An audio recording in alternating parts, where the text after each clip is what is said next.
Akira ay yung tipo ng tao na halos hindi mo alam na umiiral siya dahil sobrang antisocial niya. Kaya nung siya ay naging EAYK bilang assassin, ito ang perfect na pagkakataon para forever siyang manatiling invisible.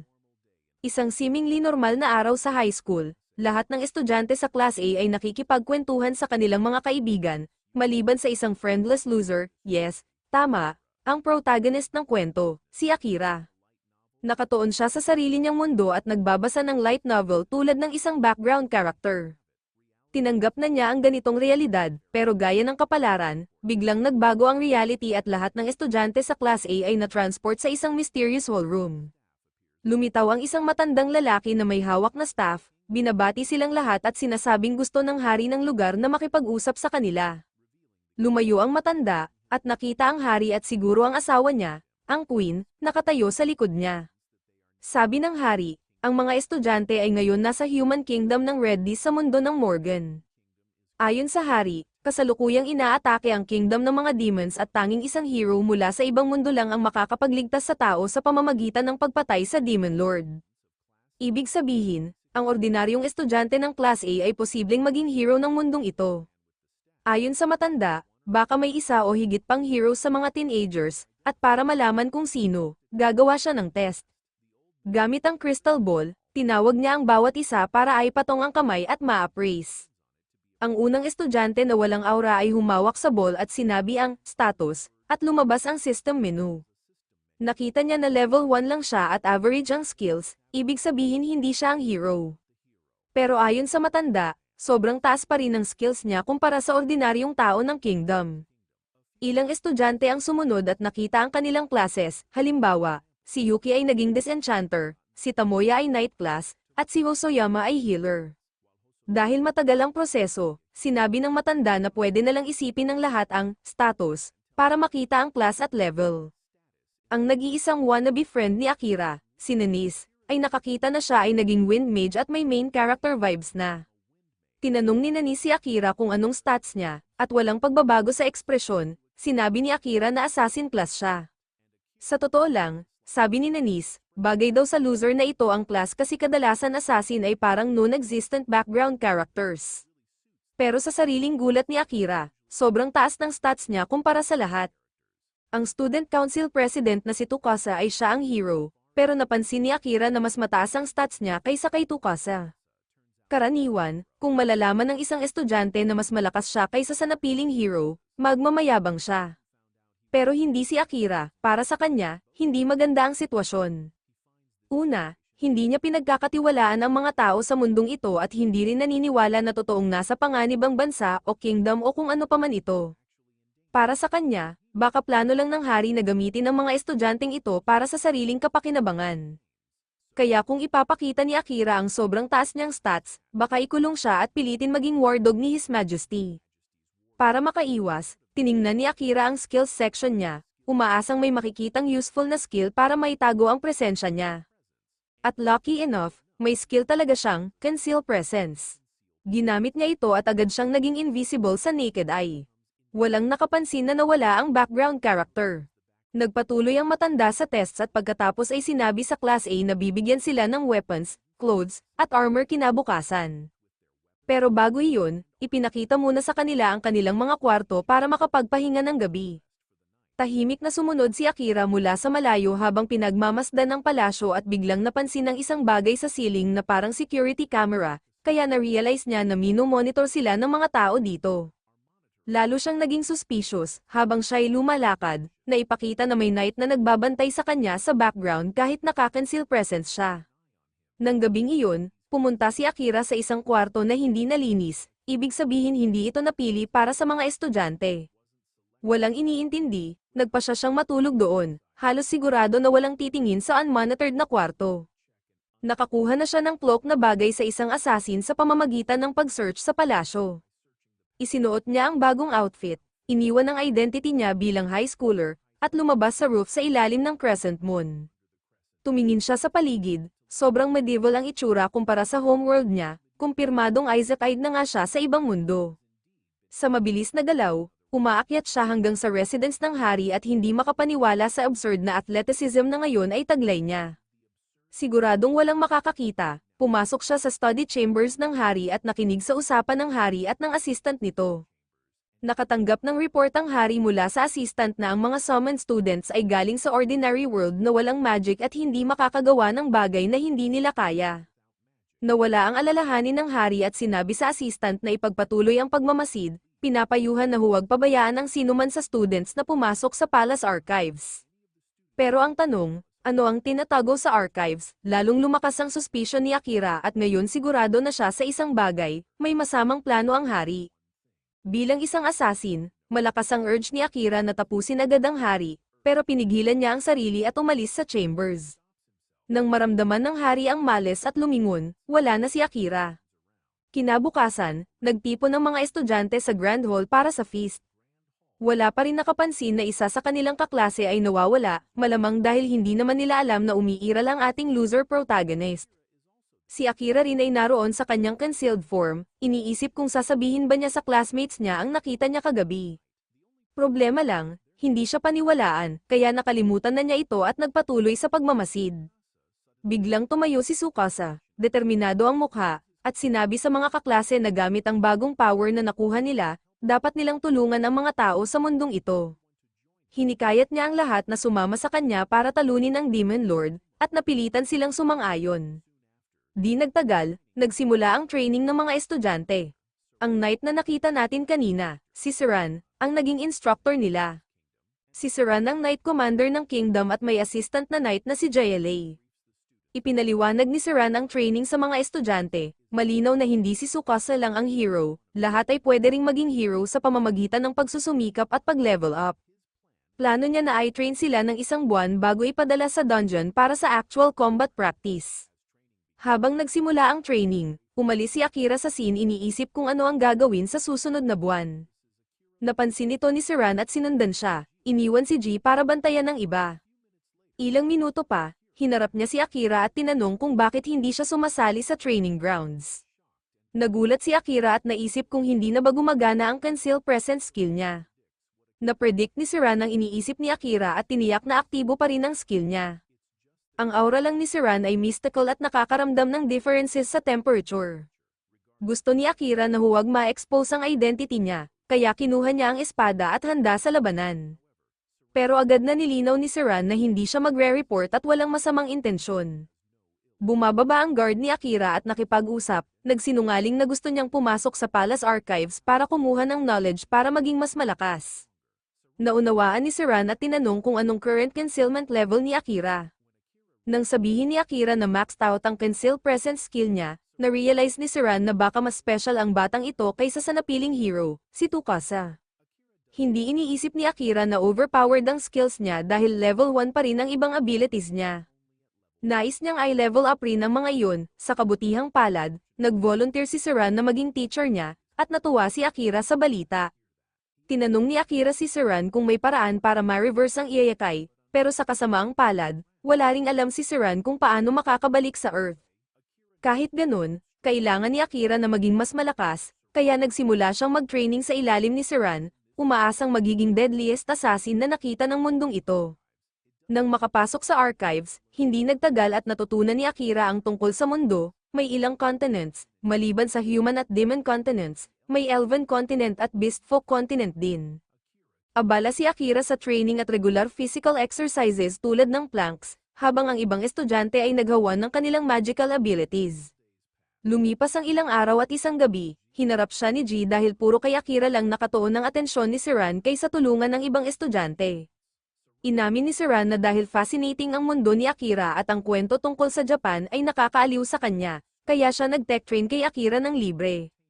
Inamin din niya na ang first hero ng mundong ito ay galing rin sa bansa ni Akira. Hindi iyon sapat na dahilan para ibuhos ang lahat ng resources sa isang tao para kay Giles. Pero nang malaman niyang maxed out ang conceal presence skill ni Akira, na-realize niya kung bakit ginagawa ni Siran iyon, dati ring may parehong skill ang first hero sa max level. Pagkatapos, umalis si Gael habang pumapasok si Akira sa kwarto dala ang isang libro. Natuklasan ni Akira na naglalaman ito ng secret plan para sa coup. Sa gulat niya, sinabi ni Siran na alam na niya iyon at siya mismo ang sumulat at nagtago ng libro bilang simpleng recipe book sa archives para mahanap ni Akira balang araw. Pero bakit, ipinaliwanag ni Siran na may masamang balak ang hari at naghahanda ng isang horrendous na plano para baguhin ang rules ng mundo.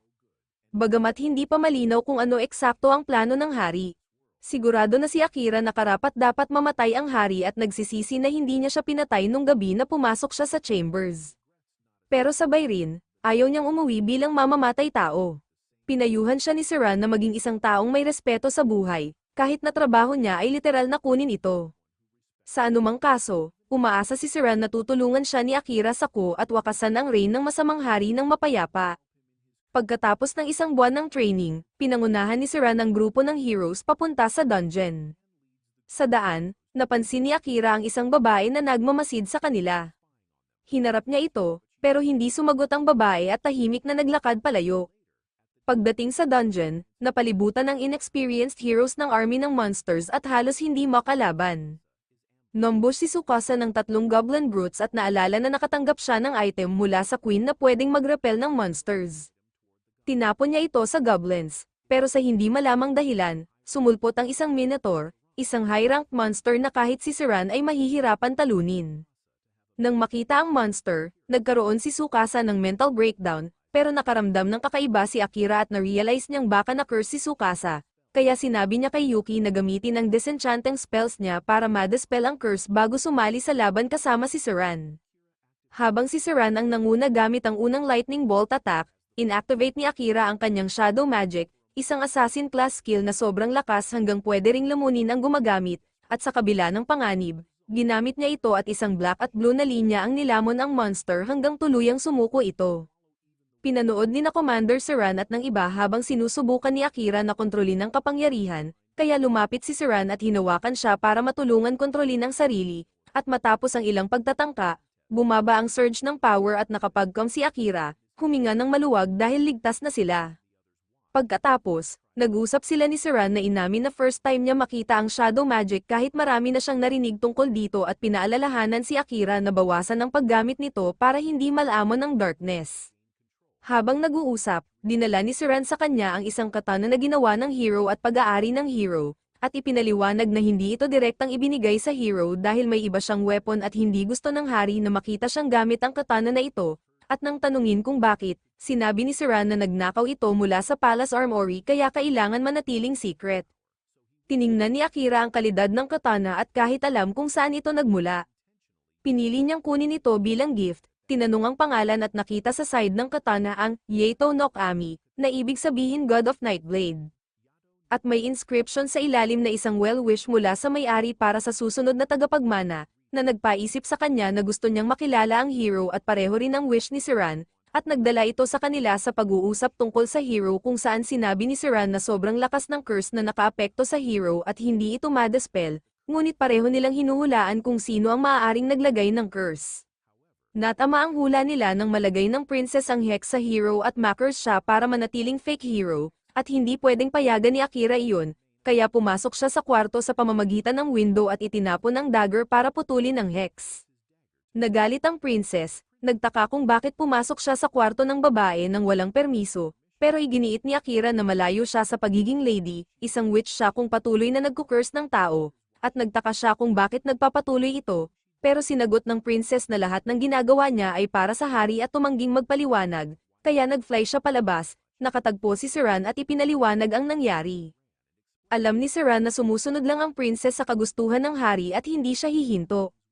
Tinanong kung naipakita ni Akira ang mukha niya sa princess at nang sabihin niyang oo, tinignan siya ni Siran parang tanga at pinayuhan na matulog pero huwag sa castle, ipinaliwanag na susubukan ng princess na i-curse ang sino mang pipigil sa kanya. Pero hindi siya ma-curse ni Akira dahil kaunti lang ang alam niya tungkol sa kanya, kaya susubukan na lang patayin siya, at tiniyak na gagawin ng mga adults ang kanilang makakaya para protektahan siya. Sinabi ni Akira na mabuting adult si Siran at sana ganito rin ang mga adult sa mundo niya, at pabirong sinabi ni Siran na gusto rin niyang sumunod sa mundo ni Akira bago sila natawa at umalis si Akira.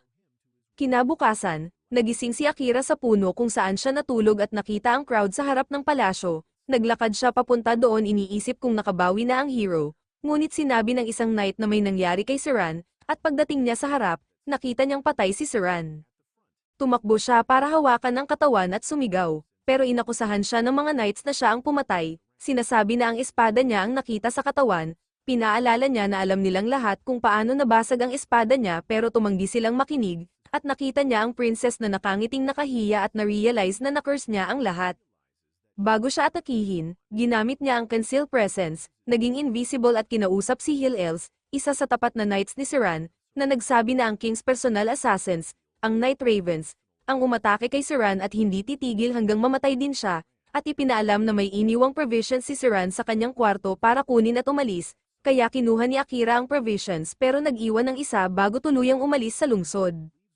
Ininform ng princess ang hari sa ginawa niya at pinuri siya nito, sinabi niyang na-curse niya ang lahat maliban sa hero at ang kailangan lang ay pagkakataon para mag-declare ng war laban sa ibang kingdom, habang nanatiling kalmado ang hari at sinabi na sigurado siyang mamamatay si Akira sa forest, pero susundan siya ng Night Ravens para kumpirmahin. Nakita ni Akira ang daan papunta sa dungeon at naalala ang usapan nila ni Siran kung saan sinabi ni Siran na kung gusto niyang magtago sa mundo, ang pinakamagandang lugar ay ang dungeon, pero kailangan ng paghahanda dahil walang tubig at walang access dito. Habang iniisip ito, nagtaka siya kung bakit hindi nagtatago ang mga tao sa lungsod kapag may problema. At ipinaliwanag ni Siran na delikado pa rin kahit may Conceal Presence, kasi matatagpuan siya at matatamaan ng monsters, pero may advantage din, kapag nakipaglaban siya at naka-level 100, makakakuha siya ng secret skill sa pamamagitan ng paghahanap at pagtalong sa leader ng kantan sa 100th floor, na nangangahulugang kailangan niyang labanan bawat monster sa bawat floor at talunin ang kanilang leaders, at kapag nakamit niya ito, tataas ang surge ng magic skills niya. Nang maabot niya ang pinto ng unang leader at buksan ito, sinubukan niyang i-dodge ang atake gamit ang Conceal Presence. Pero hindi sapat, natagpuan at na-stun siya ng monster, halos malapit sa kamatayan, pero hindi niya pwedeng hayaan, kung mamamatay siya, hindi na siya makakabalik sa mundo niya at hindi ma-avenge ang pagkamatay ni Siran. Kaya ginamit niya ang Shadow Magic, na agad na tinalo ang monster at sa gulat niya, nakontrol niya ito nang hindi nalamon, bumagsak siya at na-update ang system na kailangan ng revival, pero dahil nakuha niya ang mas malakas na skill mula sa wind, gumaling siya. Sa kingdom, nakatagpo ng heroes ang hari na nagsuggest na atakehin ang Demon Lord, at tahimik na nakaupo ang lahat. Tiningnan ni Tsukasa ang lahat at kinumpirma na na-curse nga silang lahat gaya ng sinabi ni Gael. Tinanong ng hari kung sino ang volunteer sa digmaan, nag-offer si Tsukasa at sumunod ang ibang heroes. Umalis sila mula sa castle papunta sa bundok, nagtaka kung bakit pinayagan sila ng hari pero inisip na dahil siya ang nagpadala, ayos lang, at may isa na nagsabi na wala raw silang curse dahil nakikita niya ang mga ito, si Kuzuki naman ay nagsuggest na baka na-break ni Akira ang kanilang curses dahil nakita niya sa vision na binasag niya ang mga crystals gamit ang katana. Nagpatuloy sila sa paglalakbay habang si Gillis ay nakatingin at natutuwa na natupad niya ang dying wishes ni Siran, at iniisip ni Kuzuki si Akira at umaasang makikilala siya. Habang unconscious sa dungeon, nanaginip si Akira kay Kuzuki at sa unang pagkikita nila sa real world, naaalala kung paano niya sinabi kay Kuzuki na huwag sabihin sa iba ang skills niya at pinag-usapan pa ang kanilang mga sisters na first year friends. Nagising si Akira na nag-aalala kung maayos si Kuzuki, nakita niyang buhay ito at sinuri ang stats niya, napansin na puno ang HP niya, naramdaman na parabang nawala ang 3 ribs niya sa atake, kaya nagulat siya na may lakas pa rin siya, at napansin na tumaas ang shadow magic niya ng higit 3 levels sa isang paggamit at mas kontrolado na niya ito, kaya tumayo siya at nagpatuloy sa kanyang journey. Sa bawat level na nilalampasan niya, binibilang ni Akira ito, at sa level 71, isang slime ang humarap sa kanya, imposible raw na may slime sa level na iyon, pero hinarap niya ito ng diretso. Sa kanyang gulat, isang elf lady ang sumabog mula sa slime habang siya ay umaatake, at naisip niyang gamitin ang kakaibang skill niyang World Eye para makita ang stats niya, pero dahil awkward ang skill, itinigil niya ito. Nagsalita ang lady at nagtanong kung nasaan sila, at kahit sinasabi niyang okay siya, alam ni Akira na hindi dahil nakita niya ang stats at alam niyang may World Eye skill siya at nascan rin siya. Tinawag niya si Akira at bumagsak, pero nagising siya pagkatapos at inalok ni Akira ng tubig, uminom siya pero nanatiling mahina, kaya ipinaliwanag ni Akira na nagluto siya ng porridge, at napansin niya na nasa level 69 na sila at nagtanong kung siya ang ibinaba niya, ipinaliwanag ni Akira na iyon ang pinakamalapit na level sa tubig at kailangan niyang maging kalmado ang elf. Naramdaman ng elf ang pagka-comfortable na madala at nagtanong kung hinawakan siya, itinanggi ni Akira at pinakiusapan siyang matulog. Bago matulog, inamin ng elf na siya ay royalty, pero kahit ganoon, Walang nagtrato sa kanya ng ganito, at ipinaliwanag ni Akira na sanay siyang mag-alaga ng may sakit dahil madalas may sakit ang kanyang ina. Natulog siya ng masaya at naglagay si Akira ng barrier sa paligid nila. Ilang araw ang lumipas, nagpatuloy silang maghiwalay sa pag-clear ng dungeon, at nang atakihin siya ng monster, tinulungan siya ng elf tapusin ito. Pumasok sila sa leader's room sa level na iyon at biglang sinalubong ng puting liwanag at umatake ang dragon. Sinubukan nilang gamitin ang powers nila pero walang epekto. Sinabi ng elf kay Akira na tinatrap ng dragon ang mana niya kaya dapat niya itong idispersa sa buong kwarto. Pero imposible iyon para sa kanya, kaya nagplano siya ng ibang paraan, dinistract ang dragon at ginamit ang shadow magic para talunin ito, na ikinagulat ng elf at tinanong kung paano niya nagawa. Ipinaliwanag ni Akira na dahil hindi niya madispersa ang magic, ginamit niya ang magic sa kwarto, na para sa elf ay imposible. Bago sila magpatuloy, muling sumikat ang ray of light at nang hamin na ito, nakita nilang ang dragon ay nag-transform na sa mystical cat na natutulog. Sinuri ng elf gamit ang World Eyes ability at natuklasan na may shapeshifter skill ang cat, ibig sabihin, hindi ito totoong dragon, na may katuturan dahil ayon sa elf, mas mahirap talunin ang tunay na dragon. Natutulog ang cat dahil nasa recovery mode ito matapos mapatungan ng kalahati ng lakas nito ni Akira, at tinanong ni Akira kung anong klase ng mythical creature ito, at sinabi ng elf na ito ay tinatawag na Black Cat. Tinanong ng elf kung bakit hindi niya ginagamit ang World Eyes niya para malaman ang lahat, at ipinaliwanag ni Akira na hindi pa niya makontrol ang skill na iyon, at iniisip niya na kapag na-level up niya ito, matututo rin siyang kontrolin ito. Biglang nagising ang Black Cat at sa sorpresa ni Akira at ng elf girl, nakapagsalita ito sa human language para makipag-communicate. Una, inihayag nito kung gaano siya naiinis na natalo sa dalawang adventurer, at ipinaliwanag kung bakit siya nag-transform sa dragon. Bored siya sa dungeon mag-isa kaya ginamit ang anyo ng dragon na nakita niya minsan para takutin ang papasok na adventurers. Hindi makapaniwala si Akira na nakakapagsalita ang isang pusa, at ipinaliwanag ng cat na isa pala itong highly intelligent beast na ginawa ng Demon Lord. Hindi nagustuhan ni Akira na patuloy itong magyabang kahit natalo, at sinubukan niya itong takutin sa pag-swing ng kanay, pero hindi man lang natakot ang cat. Sa sorpresa niya, inihayag ng cat na may mensahe ang Demon Lord para kay Akira, "Come meet me at my castle deep within volcano, the land of demons," na hindi maintindihan ni Akira kung bakit niya gustong makilala siya o paano siya nalaman ng Demon Lord, at wala ring sagot ang cat. Pagkatapos iparating ang mensahe, sinabi ng cat na pwede na niyang tapusin ang buhay nito, pero tumanggi si Akira at sinabing hindi pa niya itinuturing na kaaway ang demons dahil sa paniniwala niyang ang human sa mundo na ito ang mga tunay na masama. Ang problema lang, kung hindi mamamatay ang floor boss, mananatiling nakalock ang room, pero sigurado si Akira na may ibang paraan para makalabas.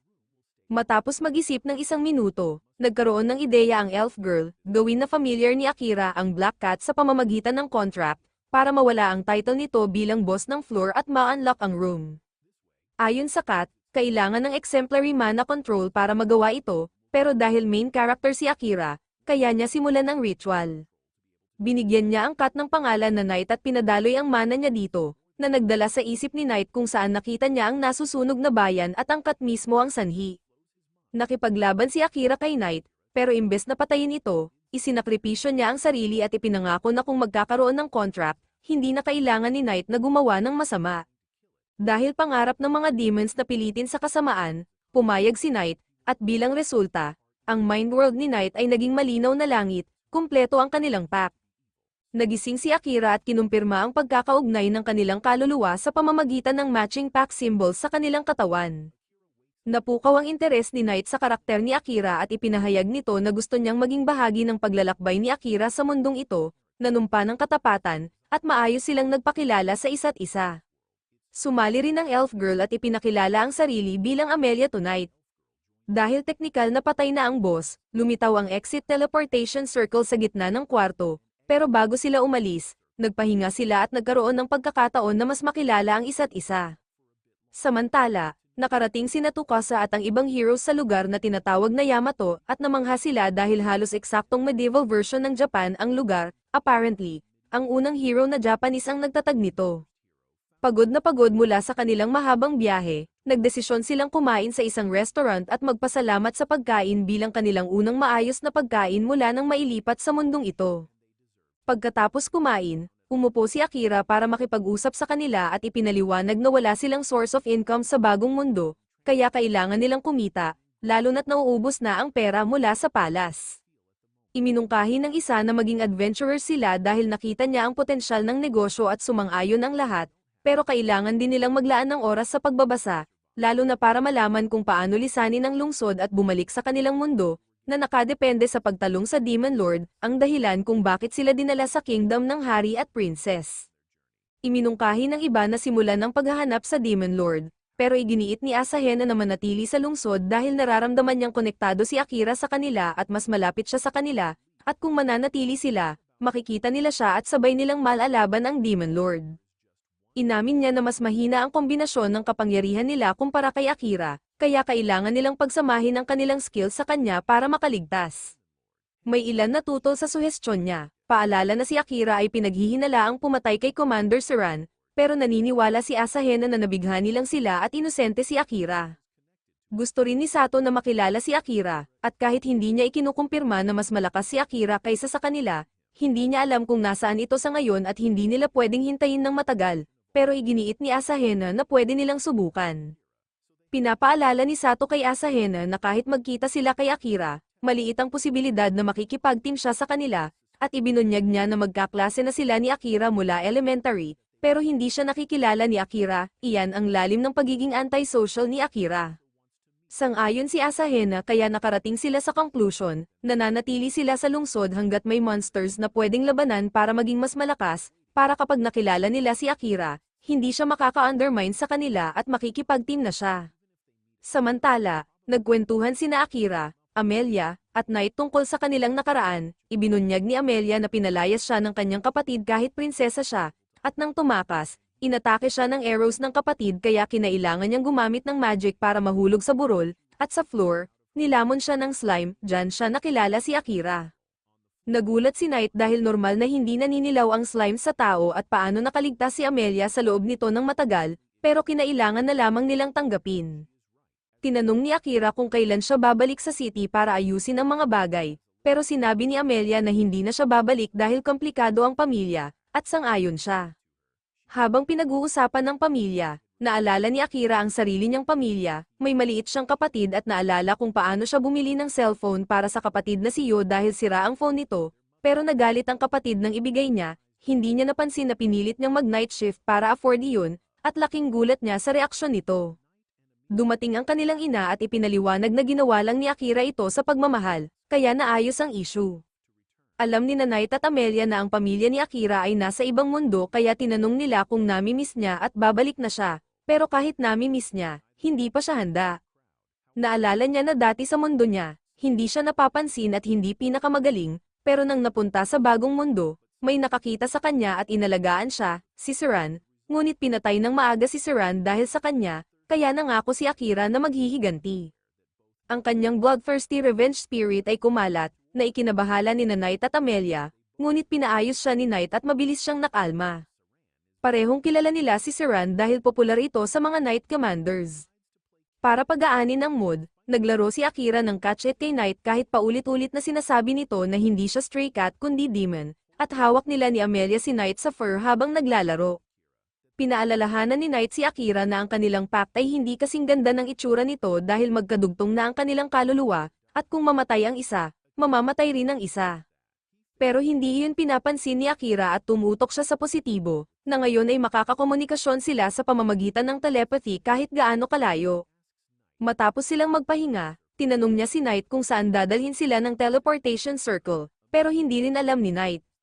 Dahil asol ang circle, tama ang hula ni Amelia na dadalhin nito ang isang tao sa lugar kung saan gusto ng puso niya, at kung higit sa isa, dadalhin nito ang lahat sa lugar kung saan gusto ng puso ng isa sa kanila. Sinabi ni Amelia na wala siyang tiyak na lugar at ayos lang basta kasama niya si Akira.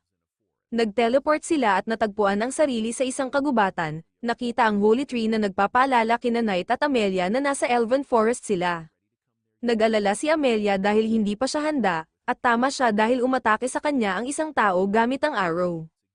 Itulak siya ni Akira para protektahan siya, pero muli siyang pinutukan, kaya tumalon si Akira sa bundok at inatake ang tao, na bumagsak. Nakilala ni Amelia ang kanyang attacker bilang si Liam, na nagpakita at ipinaliwanag na naroon lang siya para imbestigahan ang kakaibang liwanag at nakita ang banished criminal, si Amelia.